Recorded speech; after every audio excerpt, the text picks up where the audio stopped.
Op zijn werk bij een Ljouter destilleerderij volgt ijzieker Jan Kroese het nijs op een voet. En dit is het Frieske nijs. Het lipijziekje kan deze maaltijd gewoon teruggaan. Dat had de Raad van State besloten. Nou, via de connection. dat is hartstikke goed nijs. Ja, dat is echt geweldig. Zie je de bosorien? Ja, zeker. Ja, als het net teruggaat, dan is het helemaal gebeurd, hè? Je kent het heger. Ja, Rier van Straten, dat is het einde. Van hem om maakt Kroese al even een voorzichtig rondje terug het veld. Echt ziekje docht hij net. Daarvoor is het nog wat te betiet. Het bloed begint te jokken. De sneeuw is weer voort, het wordt weer groen. De boeren die beginnen ontmest erin. Jaren die komt erin en dan komt er wel even in de groen. En dan moet die lippen komen. Ik doe het al van een liedje jonkje. Ik ging vroeger met mijn omkes mee.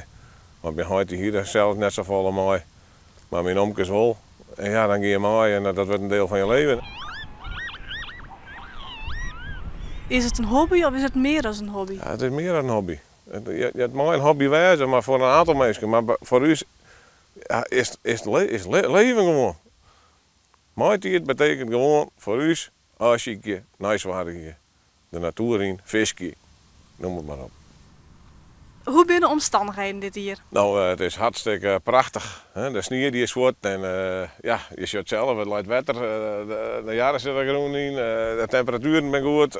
Het alleen nog een beetje lichter worden, de zinnen moeten er nog wat bij komen. Nou, de lippen minder alweer een grote kloften. Alleen ja, die zijn al lang uit de plak. Denk je dat het ei dit hier misschien wel betiert voelen wordt?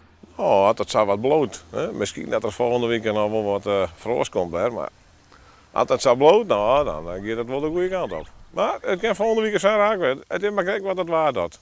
En wat dan lippen doen, dat is het belangrijkste.